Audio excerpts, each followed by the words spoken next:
الحمد لله وكفى والسلام على عباده الذين اصطفى أما بعد فأعوذ بالله من الشيطان الرجيم بسم الله الرحمن الرحيم يا أيها الذين آمنوا كتب عليكم الصيام كما كتب على الذين من قبلكم لعلكم تتقون صدق اللہ العظیم۔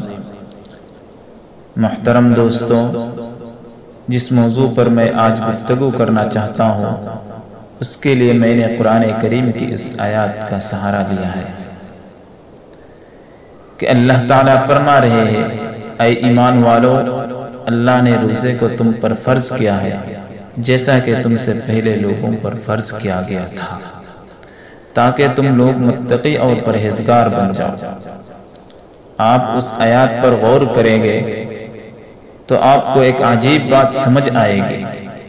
اس امت کے متعلق جتنے احکامات ہیں ان تمام میں اللہ تعالیٰ نے صرف امت کو حکم دیا ہے کہ یہ کام کرو، لیکن روزہ ایک ایسا عمل ہے جس کے حکم دینے سے پہلے قرآن مجید میں اس کی ترغیب بھی دی ہے۔ ترغیب کیا ہے؟ اے ایمان والو، تم پر روزے ایسے ہی فرض ہے جیسا کہ تم سے پہلے لوگوں پر فرض تھا، کیونکہ روزہ ایک عجیب سی عبادت ہے جس میں آدمی کھانے سے رکتا ہے، پینے سے رکتا ہے، خواہشات سے اپنے آپ کو روک دیتا ہے۔ بہت ساری ایسی چیزیں جو عام حالت میں اس کے لیے جائز ہوتی ہے روزے میں ناجائز ہو جاتی ہے۔ اب یہ بہت بڑا بوجھ محسوس کرتا ہے کہ میں بلا وجہ کھانے سے رک گیا ہوں، پینے سے رک گیا ہوں، خواہشات پورا کرنے سے مجھے روک دیا گیا ہے۔ کھانا سامنے ہے، کھانے کی ضرورت نہیں کرتا، پانی سامنے ہے، پینے کی ضرورت نہیں کرتا، پھل فروٹ سامنے رکھے ہوئے ہیں، ان کی طرف ہاتھ نہیں بڑھاتا۔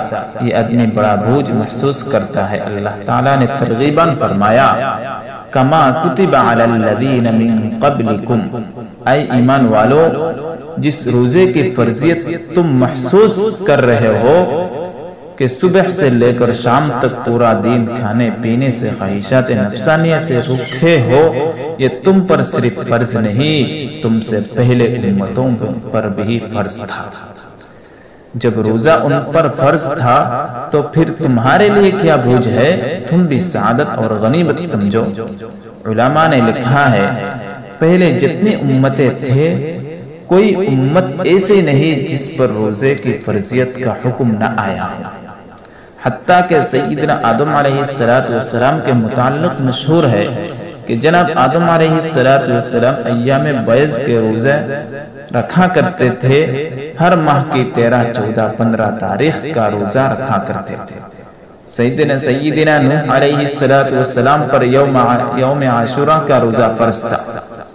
سیدنا داؤد علیہ السلام کے متعلق کتب میں ملتا ہے کہ تواتر کے ساتھ اس انداز سے روزہ رکھتے تھے، ایک دن روزہ رکھتے، ایک دن افطار کرتے، گویا یوں سمجھ لیجئے کہ جیسے کہ سال میں 6 ماہ تک روزہ رکھا کرتے تھے، 6 ماہ افطار کیا کرتے تھے۔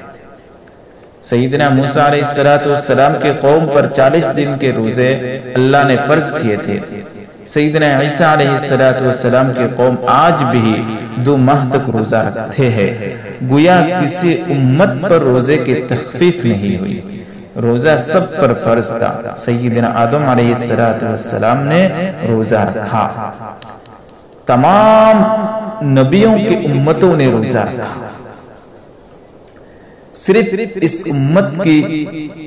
امت پر یہ روزہ فرض یہ نہیں، تمام حضرت آدم علیہ السلام سے لے کر حضرت عیسیٰ علیہ السلام تک جتنے انبیاء کرام دنیا میں مبعوث ہوئے سب پر روزہ فرض تھا۔ تو اس امت کی خصوصیت کیا ہے؟ تو اس امت کے لیے ترغیباً یہ فرمایا، اے ایمان والو، یا ایہا الذین آمنو، اے ایمان والو، کتب علیکم الصیام کما کتب علی الذین من قبلکم، اے ایمان والو تم پر روزہ ایسے فرض ہے جیسے پہلے امتوں پر فرض تھا۔ روزہ صرف آپ پر فرض نہیں، یہ وہ بڑی سعادت، دولت اور نعمت ہے جو پہلے امتوں میں بھی تھی، آپ کو بھی ملی۔ اور یہ روزہ فرض کیوں کیا؟ اللہ تعالیٰ نے اس کا مقصود بھی بتا دیا،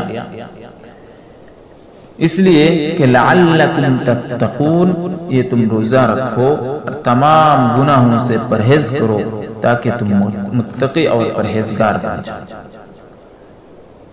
اگر آپ اس پر غور کریں، یہ بات آسانی کے ساتھ سمجھ آ سکتی ہے کہ ایک شخص کے سامنے کھانا رکھا ہے، کھانے کی طاقت موجود ہے، کھائے تو پوچھنے والا کوئی نہیں، روکنے والا کوئی نہیں، کھا نہیں رہا، پی نہیں رہا، سامنے اعلیٰ قسم کے فروٹ رکھے ہوئے ہیں، ان کو کھانے کے لیے تیار نہیں، بیوی اپنی ہے، درمیان میں کوئی واسطہ نہیں، کوئی حجاب نہیں، اکٹھے بیٹھے ہیں، لیکن یہ اس کو ہاتھ نہیں لگاتا، اس کے قریب نہیں جاتا، حالانکہ رکاوٹ کوئی نہیں ہے، پابندی اس پر نہیں ہے، صرف ایک ہی رکاوٹ ہے کہ اللہ کا حکم، طلوع فجر سے غروب شمس تک تم نے کھانا نہیں کھانا، پانی نہیں پینا، خواہشات نفسانیہ کو پورا نہیں کرنا۔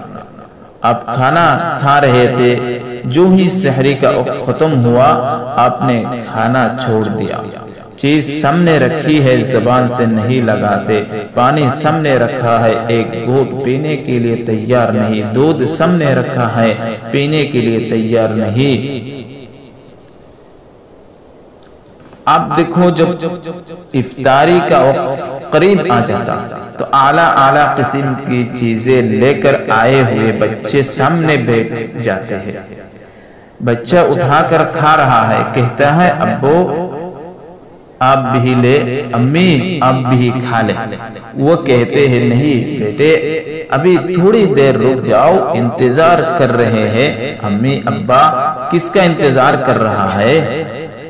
کہا اللہ کے حکم کا انتظار، نہ کوئی ہاتھ کو رکنے والا ہے نہ زبان کو رکنے والا ہے، دل میں اللہ کی حضوری کا ایک تصور موجود ہے جس کا نام تقویٰ ہے، کہ جب تک سورج غروب نہیں ہوتا وہ ہمیں اجازت نہیں دیتا، اس وقت تک ہاتھ نہیں بڑھا سکتے، سب کچھ سامنے ہے، کوئی چیز رکنے والی نہیں، اب جو چیز تمہیں رک رہی ہے اس کا نام تقویٰ ہے۔ اسی لیے اللہ تعالیٰ نے فرمایا لعلکم تتقون، تاکہ تم لوگ متقی بن جاؤ۔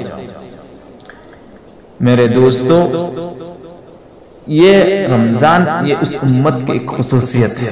دیکھیں روزے سب امتوں پر فرض تھے، روزہ اس امت پر بھی ہے، لیکن اس امت کی ایک اور خصوصیت ہے جو پہلے امتوں میں نہیں تھی۔ وہ خصوصیت کیا ہے؟ تورات، زبور، انجیل، آسمانی کتابیں پہلے امتوں کو ملی، وہ سب کتابیں ہیں، کتاب اس امت کو بھی ملی ہے۔ دیکھو فرق یہ ہے کہ ان کو کتابیں ملی ہے، ان کو خدا کا کلام ملا۔ کتابیں پہلے امتوں پر اور قرآن اس امت کے حصے میں، آدم سے عیسیٰ تک نبی تمام امتوں کے حصے میں ہے، محمد نبی آخر الزمان اس امت کے حصے میں، روزے تمام امتوں کے حصے میں، ماہ رمضان اس امت کے حصے میں۔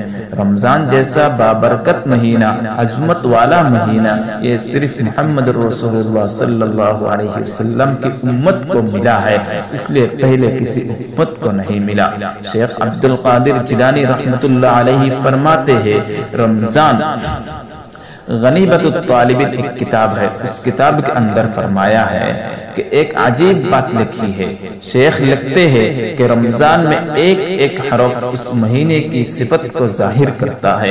رمضان کی راہ بتاتی ہے یہ رحمت کا مہینہ، رمضان کی میم بتاتی ہے یہ مغفرت کا مہینہ ہے، حرف ضاد بتا رہا ہے یہ جنت کی ضمانت کا مہینہ ہے، رمضان کی الف بتا رہا ہے یہ انس اور الفت کا مہینہ ہے، رمضان کا نون یہ بتاتا ہے یہ نورانیت کا مہینہ ہے۔ رحمت چاہتے ہو، مغفرت چاہتے ہو، جنت کی ضمانت چاہتے ہو، انس و الفت چاہتے ہو، نورانیت چاہتے ہو تو رمضان کی برکت چاہتے ہو، اس مہینے میں عبادت کرو گے تو یہ ساری باتیں مل جائے گی۔ اللہ تعالی ہم سب کو اس رمضان کی قدر کرنے کی توفیق عطا فرمائے، اور ہم جتنے وقت گزارے یہ وقت ہم اپنے کام میں لگانے کی کوشش کریں۔